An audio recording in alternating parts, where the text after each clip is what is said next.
बिस्मिल्लाहिर्रहमानिर्रहीम। इय्याक नअबुदु व इय्याक नस्तईन। पेशावर, आपको याद है कि मैं आखिरी दफा यहां कब जलसा किया था?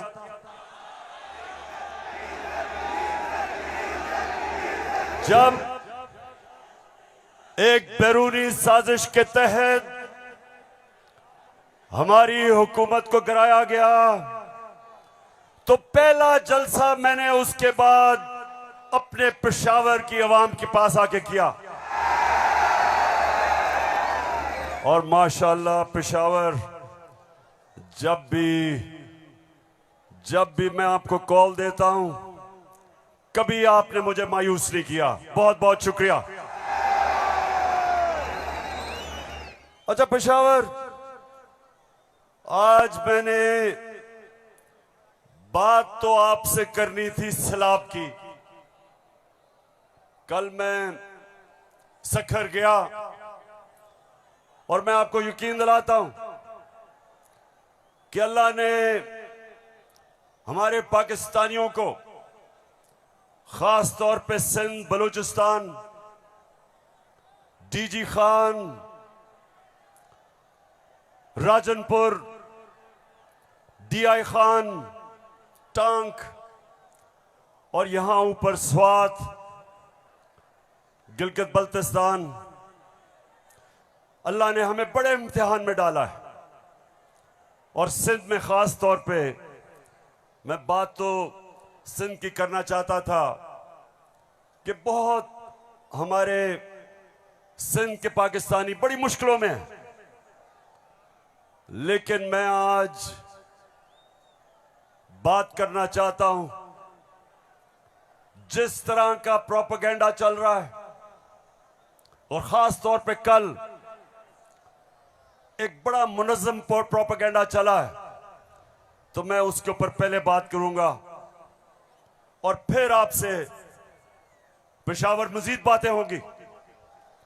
सबसे पहली चीज, मेरे पाकिस्तानियों, हम सबको एक चीज समझनी चाहिए कि कोई कौम, पेशावर, मेरी कोशिश ये है कि मेरा ये सारे जो नौजवान यहां खड़े हैं, मैं आपकी तरबियत भी करूं, आप में सियासी शऊर पैदा करूं, आपको समझाऊं कि हकीकी आजादी क्या है, आपको समझाऊं कि ला इलाहा इल्लल्लाह ये कैसे एक इंसान को आजाद करता है। कैसे जब अल्लाह से आप दावा करते हैं कि अल्लाह तेरा सिवा कोई खुदा नहीं, तो आप अपनी वो जंजीरें तोड़ते हैं जो इंसान को जमीन पे रखता है, इंसान की परवाज रोकता है। ये जंजीरें परवाज रोकती है इंसान की, उसकी अजमत की। और मेरे नबी सल्लल्लाहु अलैहि वसल्लम ने मदीना में ला इलाहा इल्लल्लाह से इंसानों को आजाद कर दिया। छोटे इंसान बड़े इंसान बन गए। वो अरब जिनकी कोई हैसियत नहीं थी, चंद सालों में, पेशावर, चंद सालों में दुनिया की इमामत की उन्होंने। ये तारीख का हिस्सा है। और मेरी भी कोशिश है कि मैं अपनी कौम की जो जंजीरें बंधी हुई हैं जमीन से, जो हम ऊपर परवाज नहीं कर पा रहे, मेरी भी कोशिश ये है कि मैं अपने नबी सल्लल्लाहु अलैहि वसल्लम की सुन्नत पे चलते हुए अपनी कौम को जगाऊं और कौम को आजाद करूं, ताकि ये जंजीरें टूटे और मेरी कौम ऊपर परवाज करे। तो सबसे पहले ये जो प्रोपेगेंडा किया जा रहा है, ये जो चोरों का टोला एक अमरीकी साजिश के तहत इस मुल्क पर मुसल्लत किया गया, ये जो साजिशी टोला, ये जो इस मुल्क का 30 साल से खून चूस रहा था, आज हमारे ऊपर बिठाया गया हमारी बेहतरी के लिए नहीं, इस कौम को नीचा बनाने के लिए, कमजोर करने के लिए। और इसलिए मैं आपके पास आया हूं, दूसरी दफा आया हूं कि पेशावर, मैंने इंशाअल्लाह आपको अपनी हकीकी आजादी की तहरीक में शामिल करके पाकिस्तान को एक अज़ीम कौम बनाना है, जो इलामा इकबाल की ख्वाब थी। वो कौम जो कि इंशाअल्लाह वर्ल्ड लीडर्स बनाएगी, जो खुशहाल होगी, जिधर हरे पासपोर्ट की दुनिया इज्जत करेगी, जिधर जब, और इंशाअल्लाह एक दिन आएगा जब हमारे पाकिस्तान से बाहर जाएंगे तो दुनिया कहेगी कि वो देखो पाकिस्तानी आ रहा है।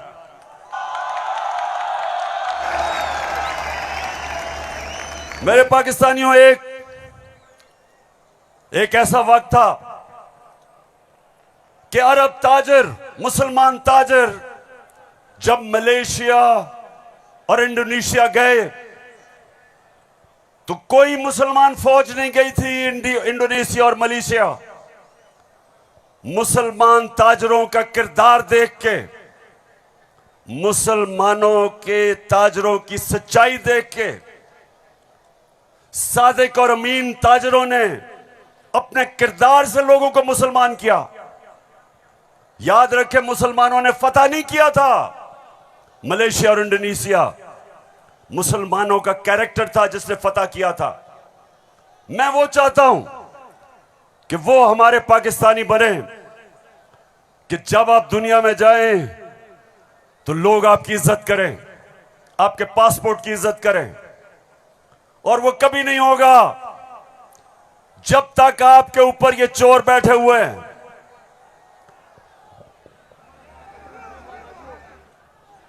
शहबाज शरीफ, मैं चाहता हूं पेशावर जरा गौर से, क्योंकि आज मैंने बड़ी वीडियोस दिखानी है आपको।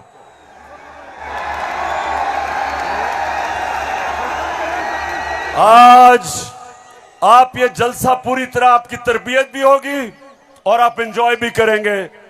तो मैं जो आपको कह रहा था, फिर से मैं जो आपको कह रहा था कि मैं चाहता हूं कि मेरी कौम एक खुददार, गैरतमंद कौम हो, क्योंकि ला इलाहा इल्लल्लाह इंसान को गैरत देता है। जो ला इलाहा इल्लल्लाह दिल में जिसके चले जाता है, वो किसी झूठे खुदा के सामने नहीं झुकता।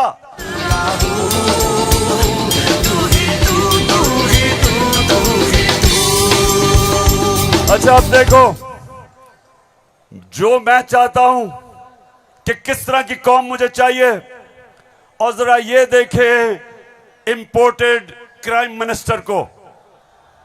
मैं सऊदी अरब से होके आया हूं, मैं यूएई के होके, अभी मैं तुर्की होके आया हूं, और मैंने उन भाइयों को कहा कि आप हमारे बड़े अजीम भाई हैं, हमेशा आपने हमारी मदद की। और मैंने यही कहा, जब मैं आया हूं तो आप समझेंगे शायद ये मांगने आया है, मैं मांगने नहीं आया। मैं आया हूं तो आप समझेंगे शायद ये मांगने आया है, मैं मांगने नहीं आया, लेकिन मजबूरी है।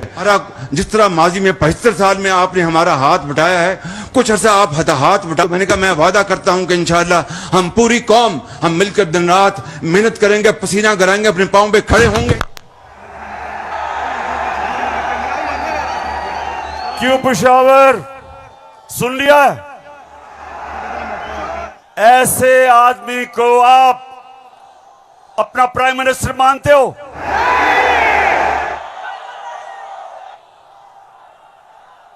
अगर ये वाकई अगर गैरतमंद प्राइम मिनिस्टर होता तो पहले जो इन्होंने अरबों रुपया चोरी करके मुल्क से बाहर रखा, पहले वो वापस लेके आते, फिर लोगों से पैसे मांगते। अपना पैसा चोरी करके मुल्क से बाहर, और बाहर जाके लोगों से पैसे भीख मांगना। अच्छा पाकिस्तानियों, पेशावर, मैं आज आपको अब बताना चाहता हूं कि ये जो चोरों का टोला हमारे ऊपर मुसल्लत किया, अब इनको पता चल गया है कि ये हमें हरा नहीं सकते। हाँ मुझे पता है कि फजल रहमान भी इनमें से एक है। अब ये जो थ्री स्टूजेस हैं, इनको पता है कि मैच खेल के तो ये अब ये जीत नहीं सकते। इनको पता है कि जब भी इलेक्शन हुआ इन्होंने हारना है। अब ये कर क्या रहे हैं? साजिशें कर रहे हैं। किसी तरह इमरान खान को डिस्क्वालीफाई करवाओ, केस बनाओ, कभी तोशाखाना, कभी वो इनका पालतू इलेक्शन कमीशन, कभी वो कोशिश कर रहे डिस्क्वालीफाई करने के लिए। अदालत के अंदर मुझे दहशतगर्द बना दिया। पिशावर वालों, दहशतगर्द आपके सामने खड़ा है। कोशिश है कि किसी तरह बस इमरान खान मैच ना खेले। ये वैसे ही है, जब हम छोटे थे क्रिकेट खेलते थे तो जब एक टीम हारने लगती थी वो विकेटें उठा के ले जाती थी। अब ये यही कर रहे हैं, मैच खेल नहीं सकते, किसी ना किसी तरह बस इमरान खान को बाहर निकालो टीम से।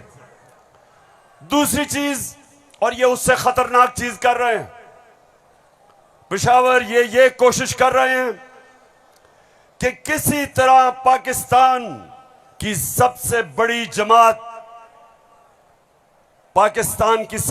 जमात, इसको किसी तरह पाकिस्तान की फौज से लड़ाया जाए। ये इनकी दूसरी कोशिश है। पहले डिस्क्वालीफाई करो और साथ साथ कोशिश करो कि पाकिस्तान की फौज के खिलाफ प्रोपेगेंडा करके लड़वाएं, और फिर पाकिस्तान की अदलिया के खिलाफ कि पाकिस्तान के अदारे किसी तरह तरीके इंसाफ के खिलाफ हो और ये किसी तरह मैच जीत जाएं। बस मैं आज आपको वीडियोस दिखाने लगा हूं, और मैं उससे पहले आपको बताऊं कि कोशिश इनकी क्या है। जो कुछ मैं कहता हूं, इनका प्रोपेगेंडा सेल बैठा हुआ है, वो हर चीज को मोड़ के कोशिश करता है कि या किसी तरह अदालत मेरे खिलाफ हो या किसी तरह फौज मेरे खिलाफ हो। अब मैंने क्या कहा था? मैंने अभी चंद रोज पहले क्या कहा, परसों मैंने क्या कहा? मैंने ये कहा कि फौज का जो आर्मी चीफ होता है उसको मेरिट पे सिलेक्शन होनी चाहिए।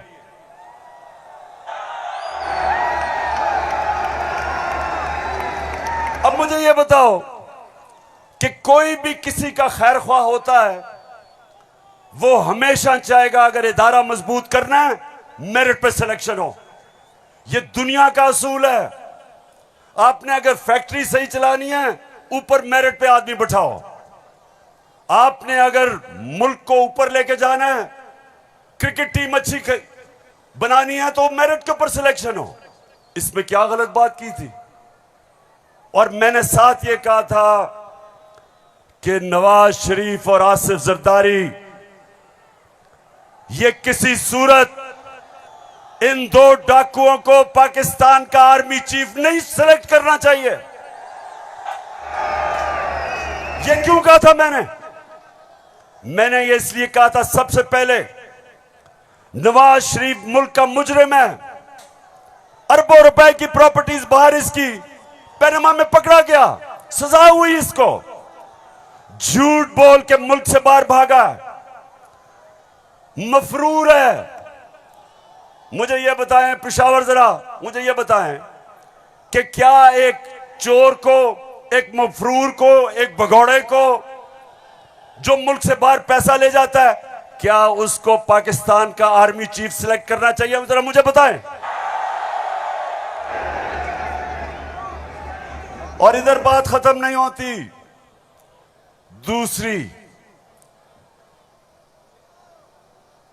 डॉन लीक्स क्या थी? हिंदुस्तान पाकिस्तान की फौज को कह रहा था ये दहशतगर्दी कर रही है। हिंदुस्तान उस वक्त के पाकिस्तान के सिपा सलार रहील शरीफ को कह रहा था ये दहशतगर्दों का सरदार है। और डॉन लीग्स में क्या चीज सामने आती है? बजाय नवाज शरीफ और नून लीग अपनी फौज के साथ खड़े हो, वो हिंदुस्तान को पैगाम पहुंचाते हैं कि जी हम कुछ नहीं कर रहे, फौज सब कुछ कर रही है। अपने से फौज को अलग कर लिया। काठमांडू में सार्क मीटिंग में बरका दत्त किताब में लिखती है कि नवाज शरीफ छुप छुप के नरेंद्र मोदी को मिल रहा था अपनी फौज से डर के। और दूसरी तरफ आसिफ जरदारी वो अमेरिकनों को कहता है, अपने अमेरिका में पाकिस्तान का एम्बेसडर हुसैन हक्कानी वो जाके अमेरिकनों को एडमिरल मलन को कहता है कि जनाब गवर्नमेंट को और जरदारी की गवर्नमेंट को पाकिस्तान की फौज से बचा लो। ये वो लोग हैं, बताओ मुझे, ये आर्मी चीफ सेलेक्ट कर सकते हैं? क्या हम इतने अहम ओहदे इन दोनों चोरों के हाथ में देंगे? नहीं देंगे। लेकिन तीसरी चीज पेशावर सुनो, इन्होंने सबको, मैंने बार बार आपको वो मुरासला दिखाया जो अमरीकी अंडर सेक्रेटरी ने धमकी दी पाकिस्तान को, पाकिस्तान के एम्बेसडर असद मजीद को, कि अगर तुमने इमरान खान को ना हटाया तो पाकिस्तान को मुश्किलों का सामना करना पड़ेगा।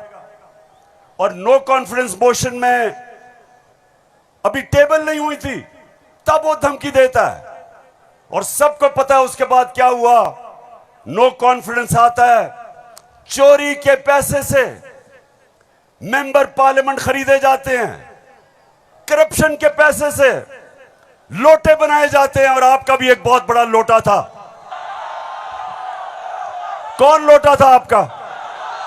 एक ही पख्तूनख्वा से लोटा आया और बहुत बड़ा लोटा था वो।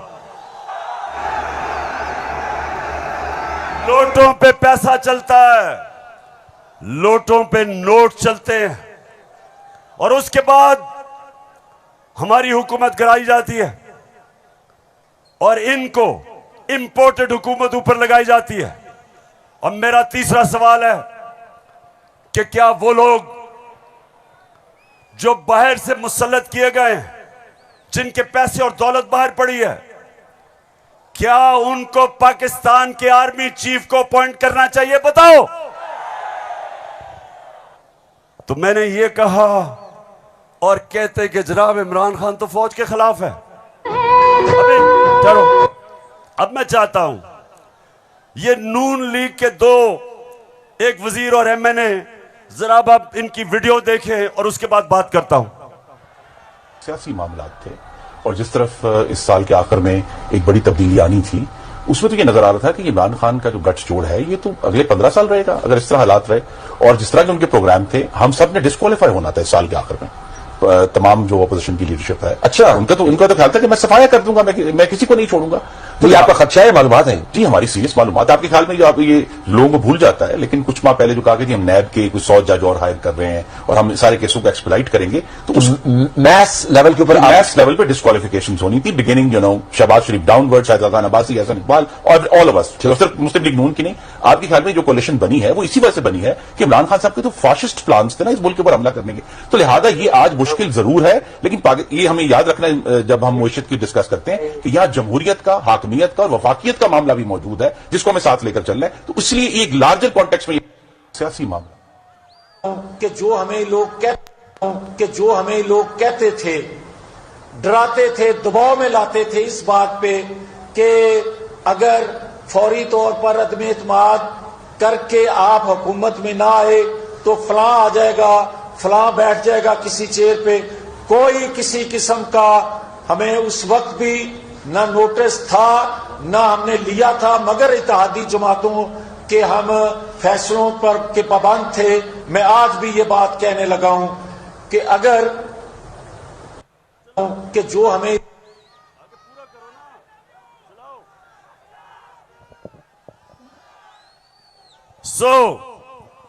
इसलिए ये हुकूमत हमारी गिराना चाहते थे कि इमरान खान एहतसाब ना कर दे। डर ये था कि अगर इमरान खान रह गया तो ये जेल में चले जाएंगे, क्योंकि इन्होंने जो चोरी किया वो पकड़ी जाएगी। मतलब ये कि ये इसलिए गिराना चाहते थे, महंगाई वजह नहीं थी, माइशत वजह नहीं थी, वजह सिर्फ एक थी कि इन्होंने एनआरओ लेना था और 1100 अरब रुपया अपना माफ करवाया। अब मैं ये चाहता हूं कि ये जो नून लीग प्रोपेगेंडा कर रही है कि इमरान खान फौज के खिलाफ है, जरा सुने कि इनके लीडर्स ने फौज के खिलाफ क्या बातें की। और मैं चाहता हूं मीडिया इसको दिखाए ताकि पता चले कि ये जो लोग आज इक्तदार में बैठे हैं और ये हर रोज प्रोपेगेंडा कि किसी तरह तहरीक इंसाफ और फौज की लड़ाई हो जाए, जरा ये सुने कि इन्होंने फौज के मुतालिक क्या बातें की थी। जनरल कमर जावेद बाजवा साहब, आपने हमारी अच्छी भली चलती हुकूमत को रुखसत करवाया, जजों से जोर जबरदस्ती से फैसले आपने लिखवाए। फौज के जवानों और अफसरों के नाम जब आप किसी फर्द वाहिद या मफाद प्रस्त टोले के लिए आइन तोड़ने के मुर्तकिब होते हैं, वहाँ आप खुद अपनी कौम को, अपने मुल्क और अपने लोगों को आइन शिकनों के रहमो करम पर छोड़ रहे होते हैं। हाँ, नवाज शरीफ ने ये जरूर किया कि उसने किरदारों और इदारों के दरमियान एक वाज़ेह लकीर खींच दी है। एक या दो अफराद इदारा नहीं हुआ करते, एक या दो अफराद इदारों की बदनामी का बायस बना करते हैं।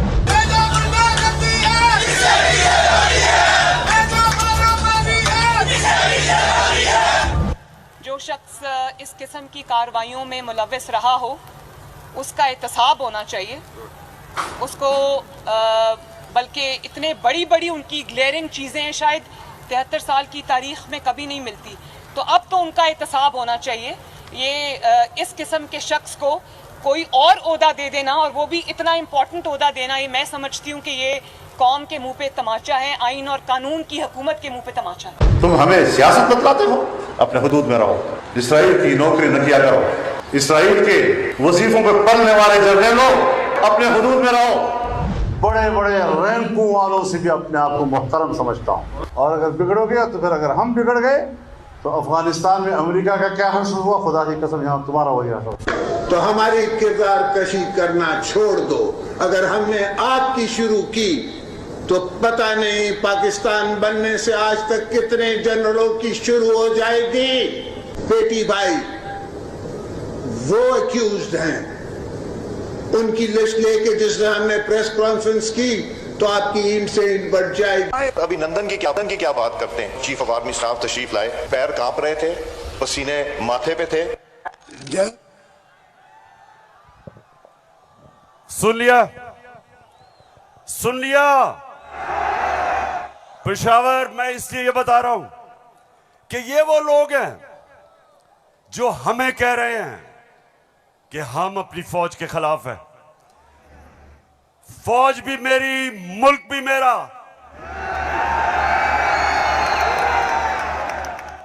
जितने इदारे मजबूत होंगे मुल्क मजबूत होगा, अदलिया मजबूत होगी मुल्क मजबूत होगा, फौज मजबूत होगी, हम आजाद हो सकेंगे। हम अपनी आजादी, हम किसी के सामने झुकेंगे नहीं, कोई मुल्क हमें फतह नहीं करेगा। जिस तरह सारी मुसलमान दुनिया में आज अजाब आया हुआ है, सोमालिया से लेके, लिबिया से लेके, सीरिया से लेके, सारी मुसलमान, अफगानिस्तान में क्या हुआ, यमन में, सारी मुसलमान दुनिया में किस तरह का अजाब आया, और हम वो पाकिस्तान है जो एक मजबूत फौज की वजह से बचे हुए हैं। तो नून लीग वाले ये समझ जाओ कि हम वो लोग हैं जो इस मुल्क के इदारे मजबूत करेंगे। और कभी अगर कोई तनकीद करते भी हैं अपनी फौज के लिए, उसकी बेहतरी के लिए करते हैं, तामीरी तनकीद करते हैं। अब वो चलाओ।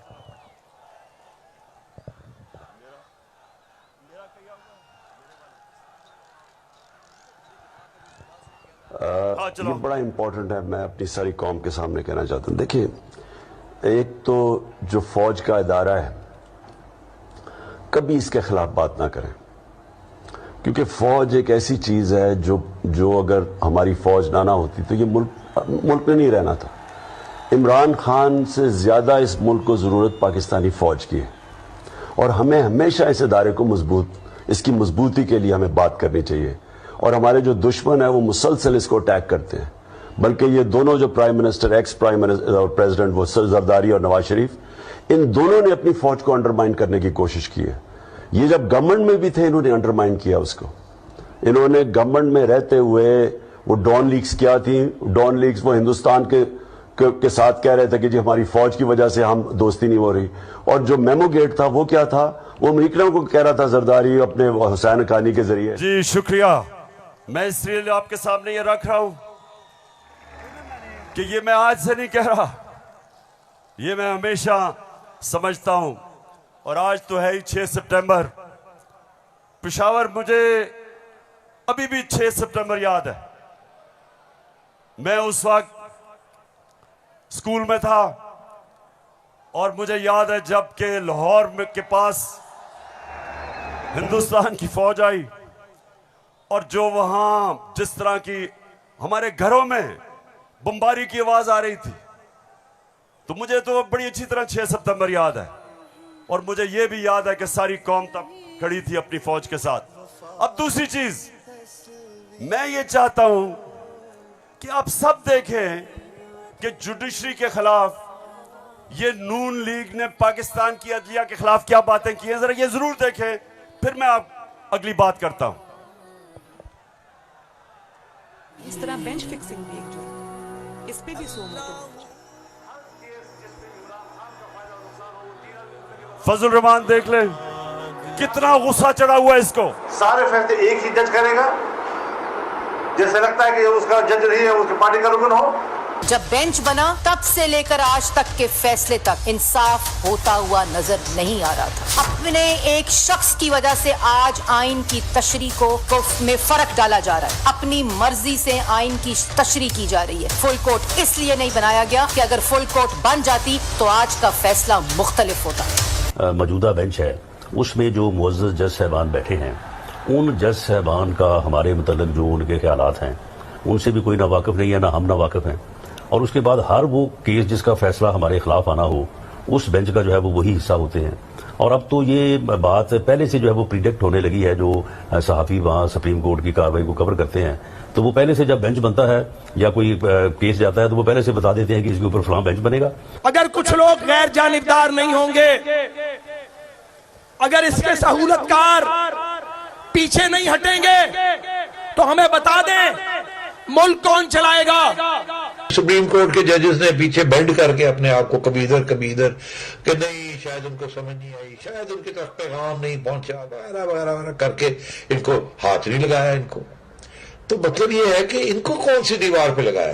तो जिस तरह मैच फिक्सिंग एक जुर्म है, इस तरह बेंच फिक्सिंग भी एक जुर्म। जब बेल का फैसला होने वाला होता था, जेल में उस दिन खबर मिलती थी कि 3 हफ्तों के लिए बेंच डिसॉल्व हो गया, नया बेंच, या कोई जज छुट्टी पे चला गया। जाता नहीं था, भेजा जाता। काजी फाइज ईसा साहब के मामले में माय लॉर्डशिप से ये पूछना चाहते हैं कि वो आपके ब्रदर जज थे ना, आपने क्या किया? तो फिर हमारी बात नोट कर लो, हम हर उस अदालत का और उस जज का घेराव करेंगे जो तुम्हारे इस गंदे और घटिया एजेंडे को परवान चढ़ाने के लिए अपोजिशन के खिलाफ जो है इक़दाम करेगा। चीफ सेक्रेटरी साहब, आपको इस बात का जवाब देना पड़ेगा। आपने इधर ही रहना है, आपके बच्चों ने भी इधर ही रहना है। कमिश्नर लाहौर साहब, आपने भी इधर रहना है, आपने सर्विस भी करनी है। इसलिए आपको ये चाहिए था कि आप इस गैर कानूनी अमल के आगे दीवार बनते और इसे बजा लाने से इनकार करते। आला अदलिया के जजेस पार्टी बनकर अगर चीफ जस्टिस वो जबान इस्तेमाल करेंगे जो इमरान खान कंटेनर पे चढ़ के करता था, तो उस जबान का वही जवाब मिलेगा जो नवाज शरीफ के सियासी मुखालिफिन को दिया जाता है। आप कौन होते हो किसी की तौहीन करने वाले? आप कौन होते हो किसी की तज़हीक करने वाले? ऐसे नाइंसाफी पर मबनी फैसले करोगे, बुग्स पर मबनी फैसले करोगे, इंतकाम वाले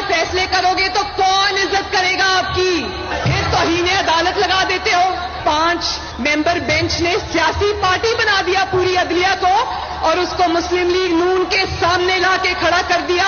क्या बताओ, मुल्क की सबसे बड़ी अदालत की इससे भी बड़ी तौहीन हो सकती है कोई?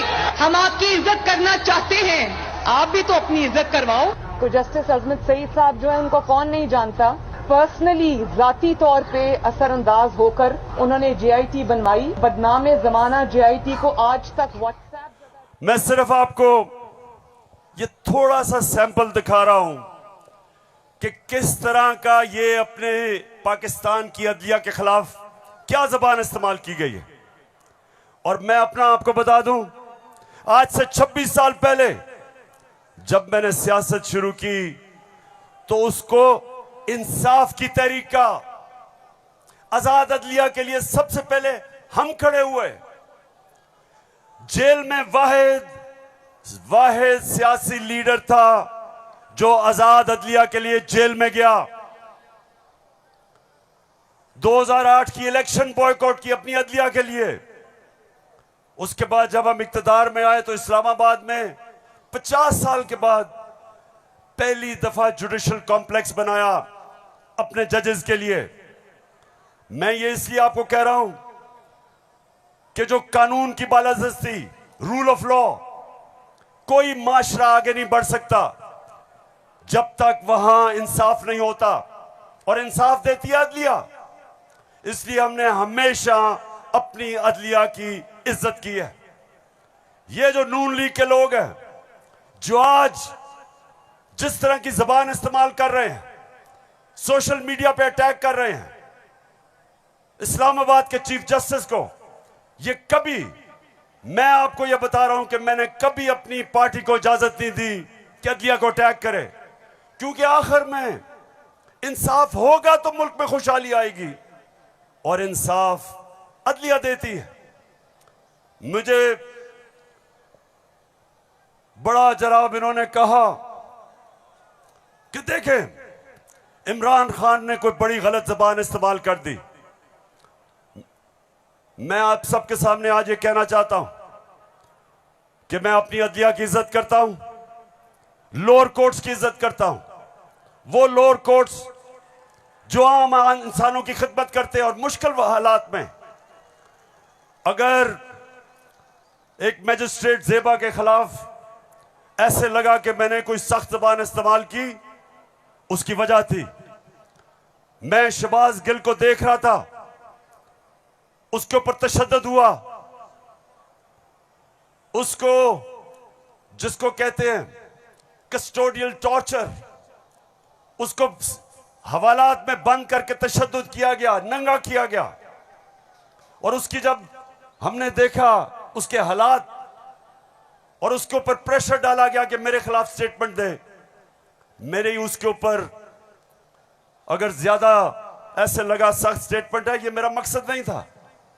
कभी मैं ये नहीं समझ सकता कि मैं किसी जज को धमकी दूं, लेकिन मैं आज सबको ये कहना चाहता हूं कि इस मुल्क में जब तक इदारे मजबूत और ताकतवर नहीं होंगे, मुल्क ऊपर नहीं आएगा। आज अगर मगरिब के अंदर खुशहाली है तो वहां इंसाफ है। जितना ज्यादा इंसाफ और कानून की बालादस्ती, उतना खुशहाल माशरा। तो मेरी तो पहले दिन से यह स्ट्रगल है।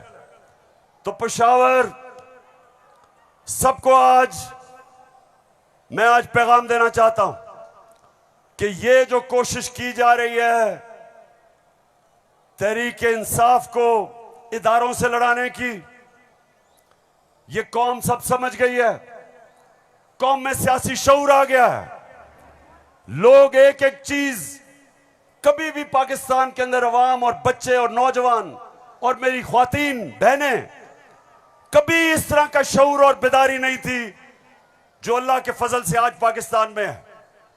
तो ये जो चोरों का टोला, ये जो बार बार कोशिश कर रहा है कि तहरीक इंसाफ को दीवार से लगाया जाए, सब सुन लो कि जितना तुम मुझे दीवार से लगाओगे उतना मैं और तुम्हारे से मुकाबला करूंगा, लड़ूंगा तुम्हारे से।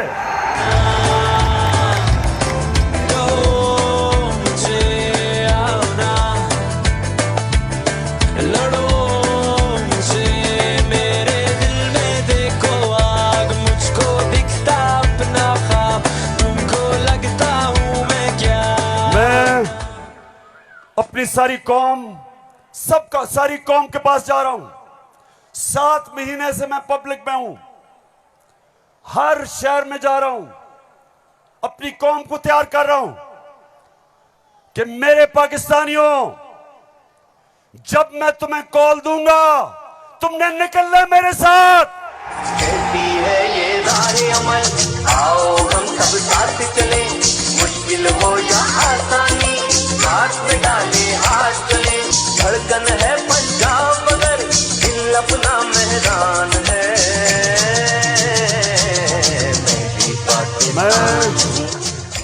अच्छा पेशावर, जब हमें इन्होंने हटाया था, फिर से मैं आपको याद करा दूं, उस वक्त पाकिस्तान तेजी से तरक्की कर रहा था।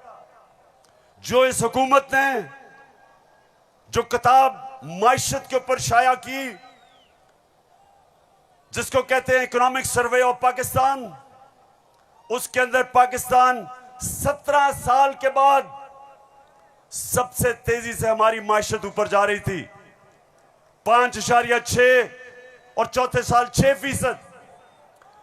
आज IMF कह रहा है, आलमी इदारा कह रहा है कि 6% से अब हमारी माइशत 1% से भी कम पे जा रही है।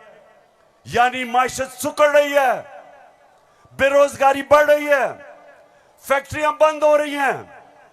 किसान जिसने रिकॉर्ड पैदावार की थी, उसकी पैदावार नीचे जा रही है, क्योंकि बिजली और फजल रहमान की कीमत ऊपर चली गई है। ट्यूबवेल के लिए जो डीजल चाहिए वो महंगा हो गया। बिजली, अच्छा बिजली के बिल जिन जिन के पास आए हैं, जरा मुझे हाथ खड़े करके बताएं, कभी पाकिस्तान की तारीख में इतनी महंगी बिजली नहीं थी। क्या हुआ कि 4 महीने में कौन सी क़यामत आ गई कि बिजली की कीमत 18 रुपए यूनिट से 36 रुपए यूनिट, और टैक्सेस मिला के 50 रुपए यूनिट पे बिजली पहुंच गई है। गंदम 850 रुपए पे 20 केजी मिलती थी, आज कराची के अंदर 2000 रुपए पे नहीं मिल रही। बलूचिस्तान में देखें गंदम की कीमत किधर गई। हमारे दौर में, ये जरा गौर से सुने, हमारे दौर में तेल इंटरनेशनल मंडी में 103 से 115 डॉलर पे बिकता था। आज वो पहुंच गया 96 डॉलर पे। तेल की कीमत इंटरनेशनल मंडी में कम हो गई है। लेकिन हमारे दौर में 1 लीटर पेट्रोल 150 रुपए और 1 लीटर फजल रहमान 145 रुपए। आज 234 पे पहुंच गया। बिजली दुगनी, पेट्रोल डीजल ऊपर, सब कुछ महंगा और रुपया गिर रहा है। IMF के प्रोग्राम के बावजूद रुपया गिर रहा है। IMF ये कहता है कि आगे पाकिस्तान के जो माशी हालात हैं वो और बिगड़ने वाले हैं। बिजली की कीमत अभी और बढ़ेगी, GST लगेगा 17%, कीमत और ऊपर, पेट्रोल डीजल और ऊपर। तो मेरे पाकिस्तानियों, आज हम नहीं, IMF कह रहा है कि पाकिस्तान श्रीलंका की तरफ जा रहा है, यानी माशी तबाही की तरफ जा रहा है। तो सवाल आज ये है कि वो कौन थे, वो कौन मुजरिम थे, कौन इस कौम के गद्दार थे जिन्होंने बैरूनी साजिश का हिस्सा बन के इस मुल्क में आपकी हुकूमत कराई और इन चोरों को लेके आए।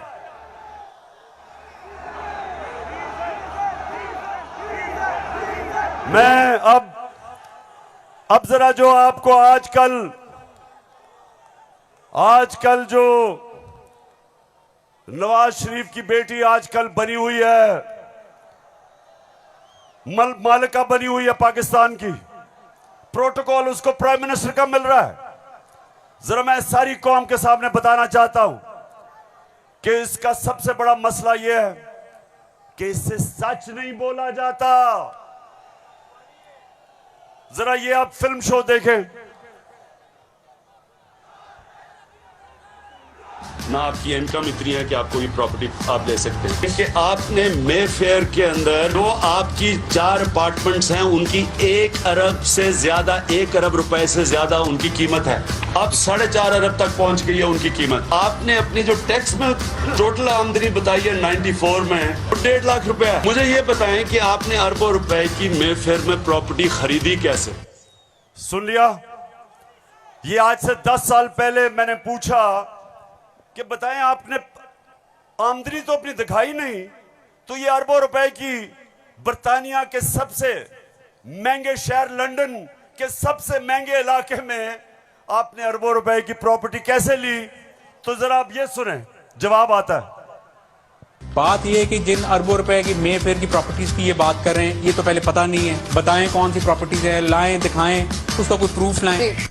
सुन लिया, कहते किधर है ये प्रॉपर्टी, किसकी बात कर रहे हैं?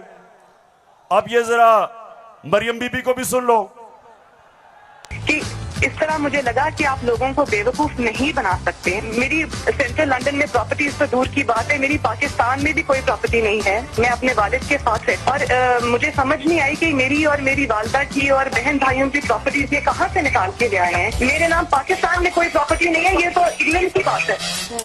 सुन लिया पेशावर, सुन लिया आपने, मेरी बहनों आपने सुन लिया कि लंदन तो छोड़े मेरी पाकिस्तान में भी कोई प्रॉपर्टी नहीं है। मेरे तो बहुत बुरे हालात हैं। अब मरियम बीबी को नहीं पता था कि एक इंटरनेशनल इंकशाफ होता है, पैनामा पेपर्स। दुनिया में जो सीक्रेट डॉक्यूमेंट्स हैं वो लीक हो जाती हैं। बड़े बड़े दुनिया में प्राइम मिनिस्टर और वजीर सब पकड़े जाते हैं, उसमें हमारे शरीफ खानदान भी फंस जाता है। नवाज शरीफ, मरियम नवाज, हसन नवाज और हुसैन नवाज के बैरून मुल्क खुफिया असासों का इंकशाफ। पनामा लीक्स ने बैरून मुल्क खुफिया दौलत का भांडा फोड़ दिया। सुन लिया, अब ये सुना, ये इंकशाफ हो गया। जब इंकशाफ हुआ तो मरियम के भाई हुसैन शरीफ क्या कहते हैं, ये जरा सुन लें। मैं इस बात को तस्लीम करता हूँ कि अल्हम्दुलिल्लाह पाक लेन के ऊपर जो अपार्टमेंट्स हैं वो अल्हम्दुलिल्लाह हमारे हैं।